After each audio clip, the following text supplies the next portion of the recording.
Wait, what do you mean humans went extinct because of one word? First Officer Talara's antenna twitched in disbelief as she stared at the ancient data crystal in her three-fingered hand. Her research partner, historical xenolinguist Dr. XV, let out what could only be described as an exasperated gurgle through his respiratory membranes. Exactly what I said. One word, a single, seemingly innocuous word led to the downfall of what was arguably one of the most promising species in the galaxy. But that's... Talara paused, searching for the right word. That's absolutely ridiculous.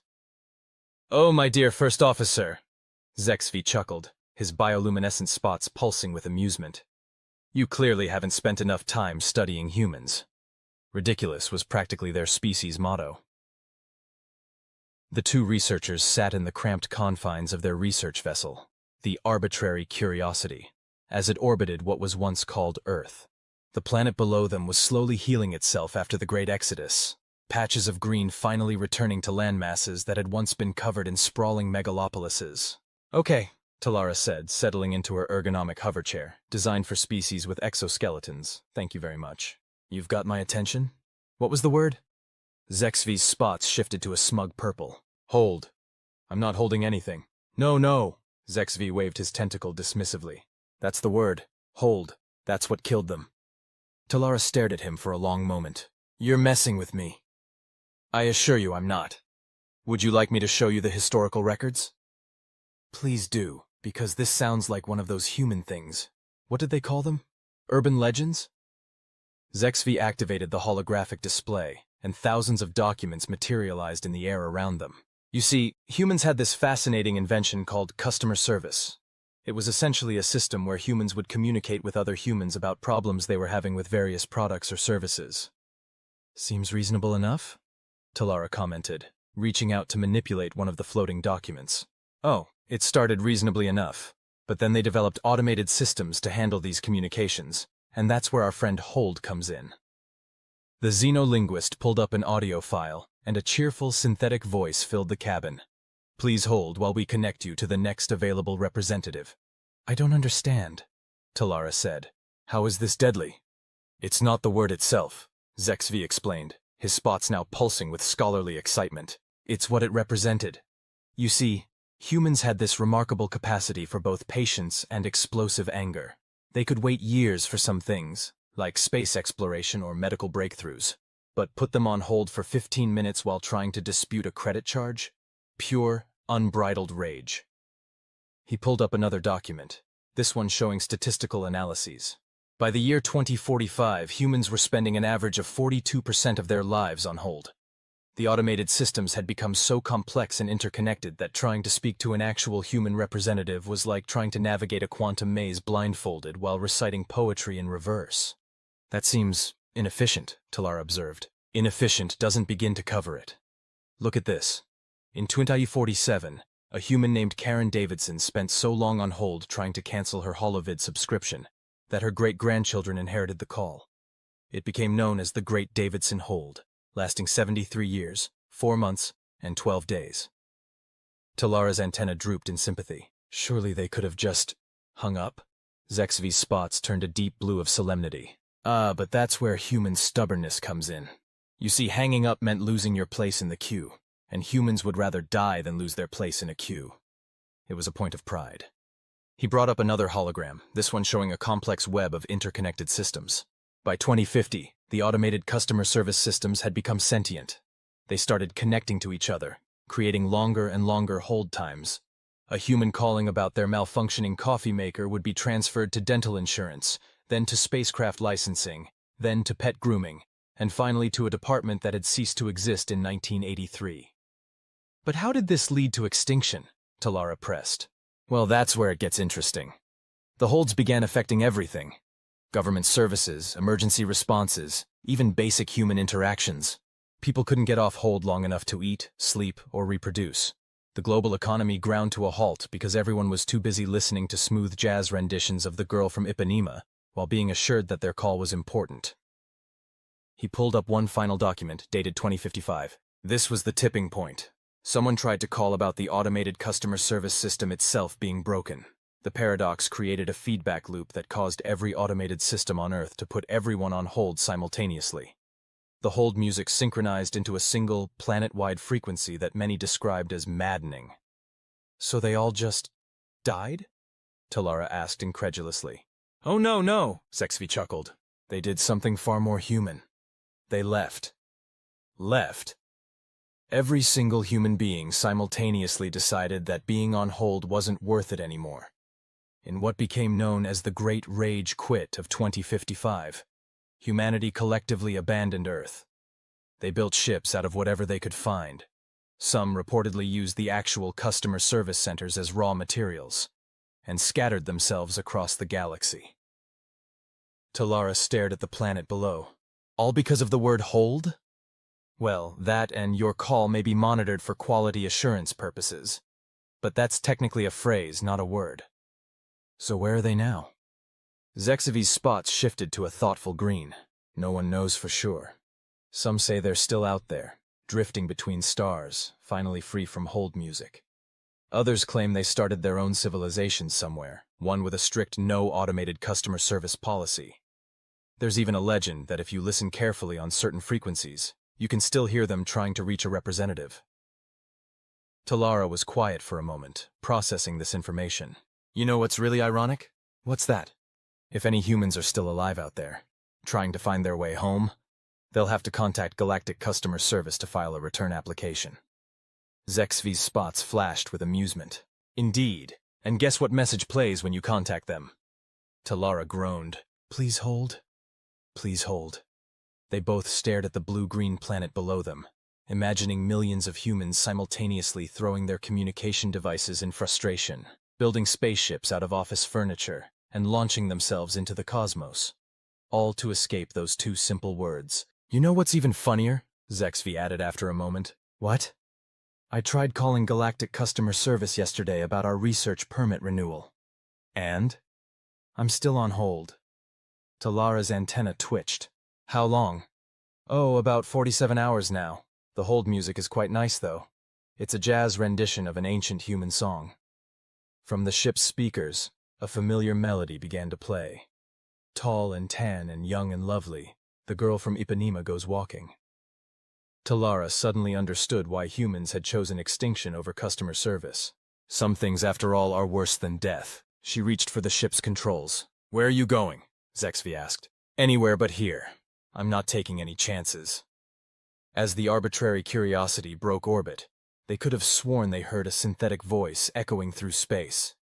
Your call is important to us. Please continue to hold.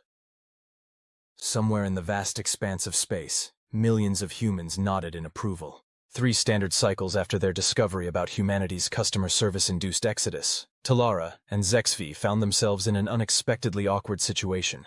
They were on hold. Not just any hold, they were on hold with the Galactic Archive's emergency response team, because their original findings about humanity's disappearance had caused what bureaucrats were calling a minor panic across 17 systems. Minor panic?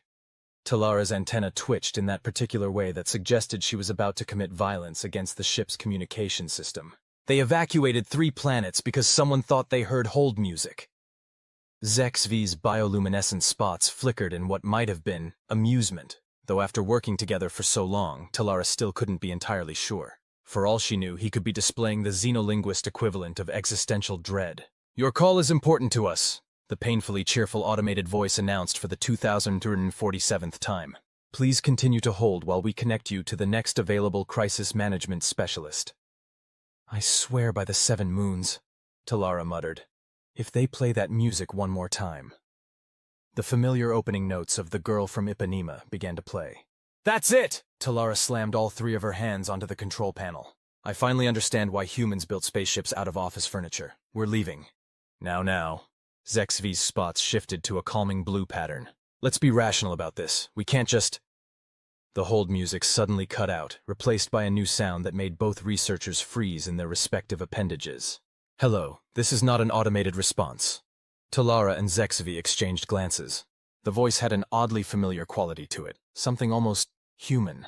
This is a message for the crew of the research vessel Arbitrary Curiosity. We couldn't help but notice you've been investigating our departure.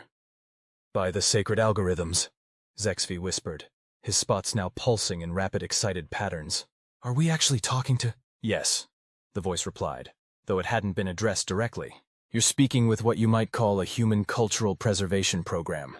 But really, we're just a bunch of humans who got tired of being on hold and decided to do something about it. Talara's antenna went rigid. But the records show you all left. The Great Rage quit of 2055. A sound came through the speakers that took them a moment to identify. Laughter. Oh, that? That was just our way of getting off hold. You see, we didn't exactly leave Earth. We just stepped out of the queue, so to speak. Zexvi's spots were now cycling through colors so quickly he looked like a malfunctioning party decoration. But where did you go? Where does anyone go when they're tired of being on hold? We created our own network. A parallel system, you might say. One where nobody ever has to hear "please hold" again. That's impossible, Talara protested. The energy requirements alone would be massive, yes, the voice agreed. Unless, of course, you powered it with something that generates infinite energy. Something like the collective human rage at being put on hold. There was a moment of silence as the two researchers processed this information. You're telling me, Zexvi said slowly, that humans figured out how to harness the power of their own frustration with customer service? Well, when you put it that way, it sounds ridiculous, the voice said. We prefer to think of it as spite-based engineering. It's amazing what humans can accomplish when we're properly motivated by petty inconveniences. Talara's scientific mind was racing. But why reveal yourselves now? Because, and here the voice took on a tone that could only be described as mischievous, we've been watching your research, and we think you might appreciate what we're about to do. Which is?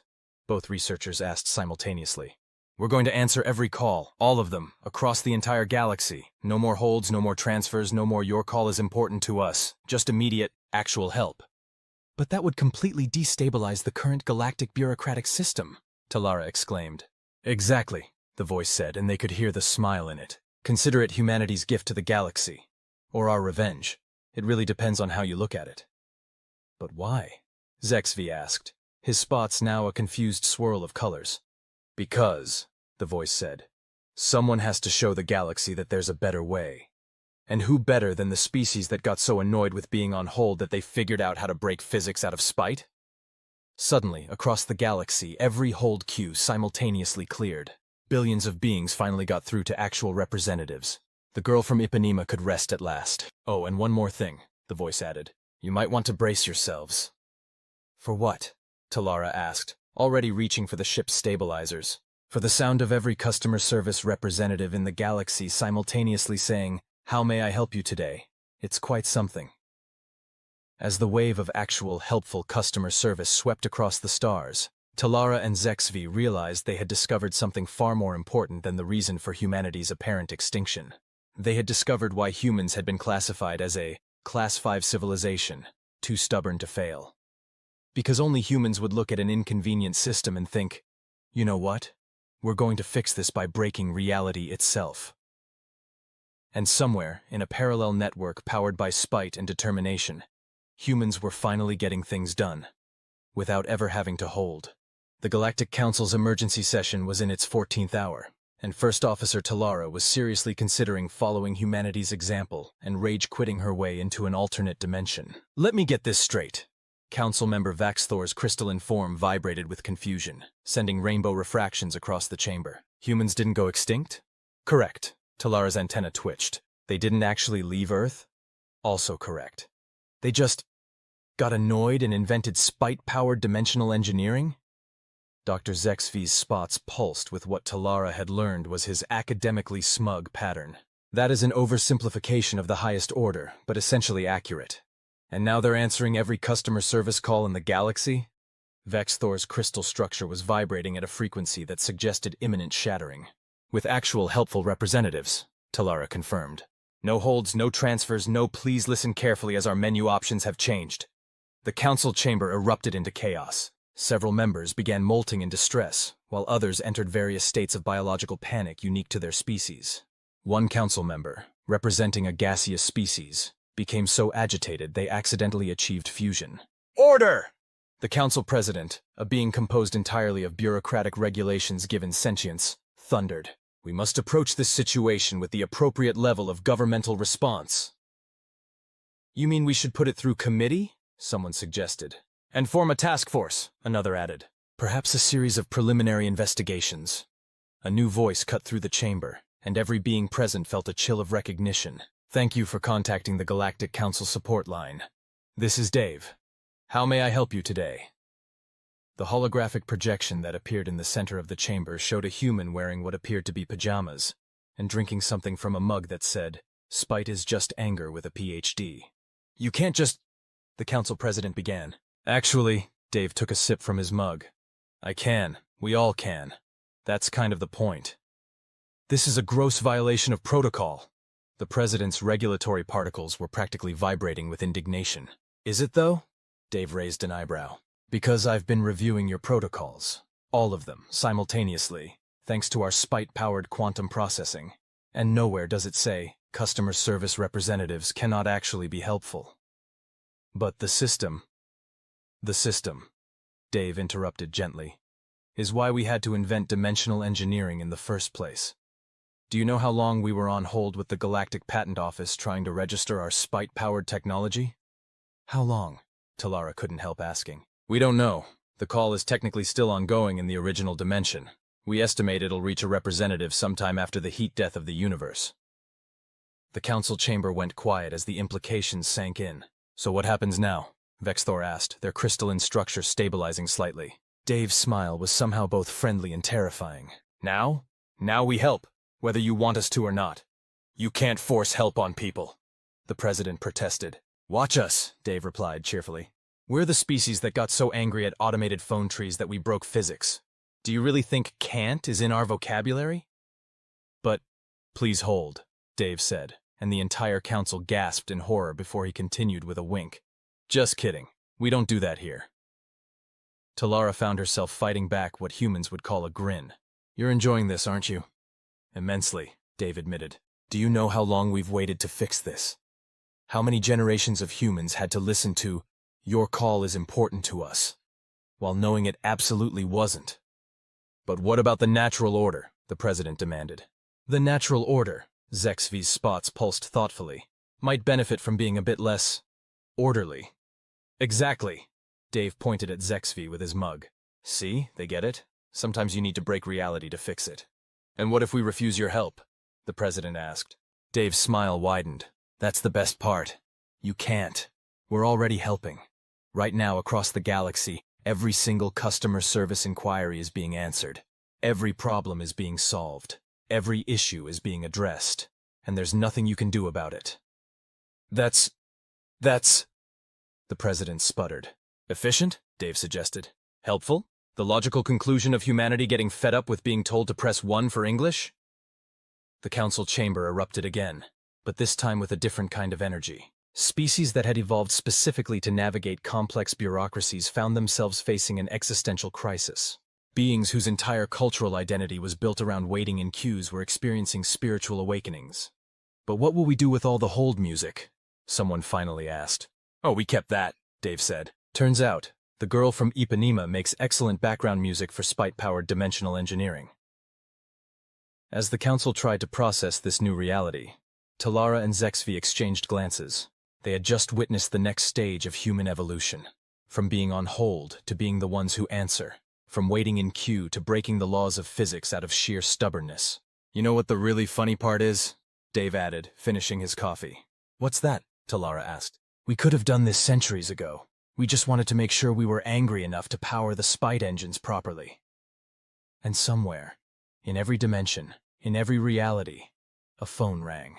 And for the first time in the history of the galaxy, someone was actually there to answer it. Without putting anyone on hold, the galaxy, as it turned out, was not prepared for efficient customer service. 6 standard months after humanity's grand revelation and subsequent takeover of all customer support functions, Talara and Zexvi found themselves documenting what historians would later call the Great Adjustment Period, or, as humans preferred to call it, Operation No More Hold Music.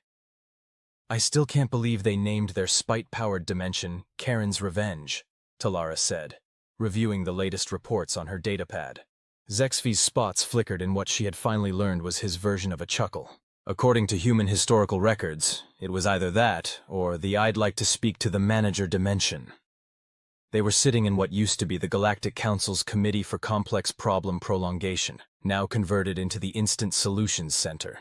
The walls, once covered in forms requesting forms to request more forms, were now adorned with motivational posters featuring slogans like, "Spite makes right," and "Your call is important to us. No, really, we mean it this time." Dave materialized in his usual holographic form, today wearing a t-shirt that read, "I broke physics and all I got was universal customer satisfaction." "You won't believe what happened today," he said, materializing a coffee mug out of what appeared to be crystallized frustration. "Try us." Talara's antenna twitched expectantly. "The bureaucratic beings of Sector 7G tried to create a new form, Form 27B6, request for permission to request permission. And Xexvi's spots pulsed curiously. "We answered it before they finished creating it. The temporal paradox nearly crashed our spite servers." The implications made Talara's exoskeleton itch. How is that even possible? "Turns out," Dave grinned, "spite isn't bound by conventional causality. Who knew?" Alarms suddenly blared through the building. Not the old, anxiety-inducing kind, but a pleasant chime that somehow managed to convey both urgency and reassurance. "What's that?" Talara asked, already reaching for her emergency protocols handbook, now condensed from 47,000 pages to a single sheet that just said, "We'll handle it." "Oh, that!" Dave's grin widened. "That's the sound of something beautiful happening. The Vogons are trying to file poetry permits." Xexvi's spots turned a color Talara had never seen before. "But Vogon poetry is the third worst in the universe, yes," Dave nodded. "Which is why we've deployed our secret weapon." "Which is?" "We're having them talk to our poetry appreciation department. It's staffed entirely by humans who actually enjoyed waiting on hold. They're special." Through the windows, they could see several Vogons floating away from the building, looking thoroughly confused and clutching what appeared to be shredded pieces of their poems. "But that's not even the best part," Dave continued, his coffee mug somehow refilling itself with what looked suspiciously like liquefied schadenfreude. "Remember the eternal queue of the bureaucratic beings?" How could they forget? The bureaucratic beings had evolved to spend their entire life cycles in various types of queues. Their civilization was built on the principle that nothing worth having was worth having quickly. "What about them?" Talara asked. "They've filed a complaint about our efficiency. Said we're processing their requests too quickly and it's disrupting their reproductive cycle." "That sounds serious," Xexvi observed. "Oh, it was," Dave agreed. "Until we put them on hold. But I thought you didn't." "We don't. But we created a special spite-powered simulation of a hold queue just for them. They think they're waiting, but in reality, their problems are being solved instantly. They get their queue experience, we get to help, everybody wins." Talara's antenna drooped in amazement. "That's actually brilliant. Thank you," Dave beamed. "We're calling it Schrodinger's hold. The queue both exists and doesn't exist until someone tries to measure their wait time." Suddenly, a new hologram appeared. Another human.